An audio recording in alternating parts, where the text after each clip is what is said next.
مغلیہ سلطنت 1526 سے 1857 تک برِ صغیر پر حکومت کرنے والی ایک مسلم سلطنت تھی، جس کی بنیاد ظہیر الدین بابر نے پانی پت کی پہلی جنگ میں دلی سلطان کے آخری سلطان ابراہیم لودھی کو شکست دے کر رکھی۔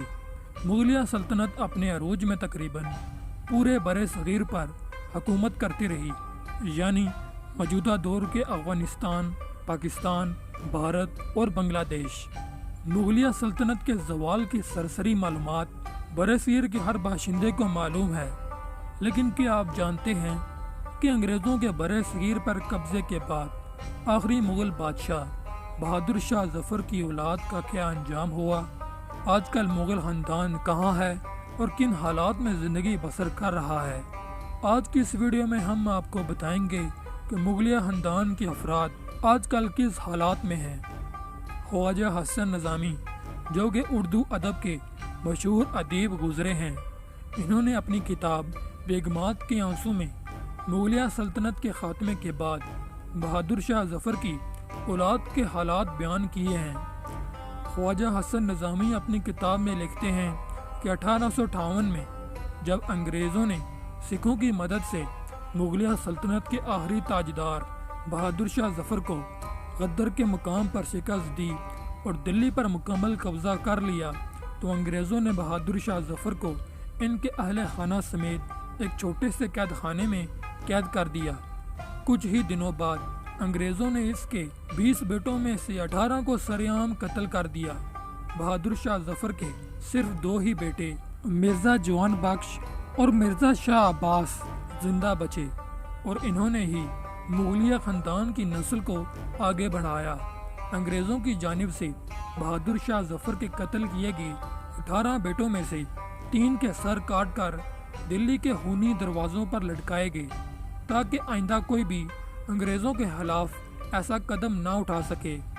اتنے ظلم کے پہاڑ توڑنے کے بعد جب انگریزوں کو چین نہ آیا، تو انہوں نے بڑے بادشاہ بہادر شاہ ظفر کے خلاف غداری اور فریب دہی کا مقدمہ چلایا، اور یہ مقدمہ 44 دن تک چلتا رہا، اور آخر میں بادشاہ کو سزائے موت سنائی گئی۔ سزائے موت کو بعد میں جلا وطنی میں بدل کر ان کو ان کی بیوی اور ان کے 2 بچوں سمیت برما جلا وطن کر دیا گیا۔ انہوں نے اپنی زندگی انتہائی برے حالات میں گزاری۔ 1862 میں جب برما میں بہادر شاہ ظفر کی وفات ہوئی، تو انگریزوں نے ان کے دونوں بیٹوں کو ہندوستان واپس نہ جانے کی شرط پر زندہ رکھا، کیونکہ انگریز اس بات سے بخوبی واقف تھے کہ اگر یہ دونوں شہزادے ہندوستان واپس چلے گئے تو مغل بادشاہ بہادر شاہ ظفر کی اولاد کی حیثیت سے یہ ہمارے خلاف کسی بھی نوعیت کا اقدام اٹھا سکتے ہیں۔ اس وجہ سے انگریزوں نے مرزا جوان بخش اور مرزا شاہ عباس کو پھر دوبارہ کبھی بھی ہندوستان کا رخ نہ کرنے دیا، اور یوں ان دونوں شہزادوں نے اپنی باقی تمام زندگی رنگون میں گزاری۔ جہاں تک ان دونوں شہزادوں کی ازدواجی زندگی کا سوال ہے، تو بعض لوگوں کے مطابق مرزا شاہد عباسی کی شادی رنگون کے ایک سوداگر کی بیٹی سے ہوئی، جن سے ان کی کئی اولادیں ہوئیں، جو آج کے دور میں بھی غربت کی وجہ سے رنگون کے ایک علاقے میں کچی گلیوں کی بدبودار جھگیوں میں رہنے پر مجبور ہیں۔ جبکہ دوسری طرف مرزا جوان بخش کا صرف ایک ہی بیٹا تھا، اور اس کا نام مرزا جمشید بخش تھا۔ 1984 میں جگر کی بیماری کی وجہ سے مرزا جوان کا انتقال ہو گیا۔ کچھ عرصے بعد ان کی بیوی بھی چل بسی۔ والدین کی وفات کے بعد مرزا جمشید بخش کا بیٹا حالات خراب ہونے پر ہندوستان واپس آ گیا۔ ہندوستان میں اس نے بیگم نادرہ نامی عورت سے شادی کی، جن سے اس کا ایک ہی بیٹا پیدا ہوا۔ اس کا نام مرزا بیدار بخت تھا۔ مرزا بیدار بخت ابھی چھوٹے ہی تھے جب ان کے والدین کا انتقال ہو گیا۔ والدین کی وفات کے بعد مرزا بیدار بخت چھوٹے موٹے کام کر کے اپنا گزر بسر کرتے رہے اور اپنی اصل پہچان سب سے چھپائی رکھی۔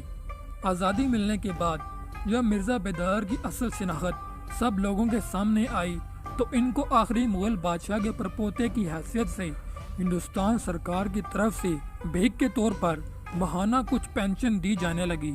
1950 کی دہائی میں مرزا بیدار بخت نے سلطانہ بیگم نامی عورت سے شادی کی، جس سے ان کی 5 بیٹیاں اور ایک بیٹا پیدا ہوا۔ مرزا بیدار بخت جب تک زندہ تھے تب تک ہندوستان سرکار کی طرف سے کچھ پینشن ملتی رہی، لیکن ان کی وفات کے بعد ان کی بیوی اور ان کے بچوں کے لیے ہندوستان سرکار نے پینشن دینا بند کر دی۔ پینشن بند ہونے کے بعد ان کی بیوی اور بچوں کے حالات مزید بدتر ہوتے گئے۔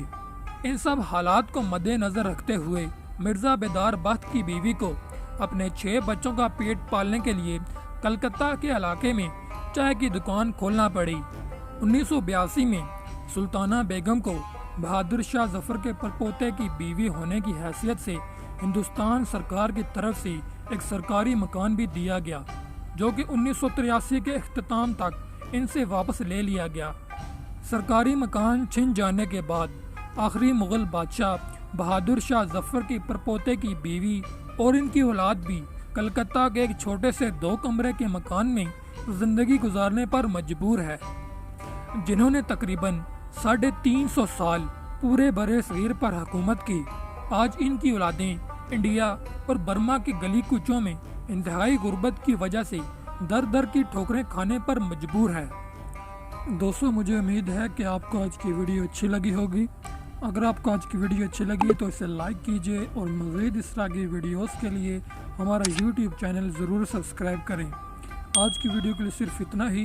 اب میں ملتا ہوں آپ کو اگلی ویڈیو میں، تب تک کے لیے مجھے دیجیے اجازت۔ اللہ حافظ۔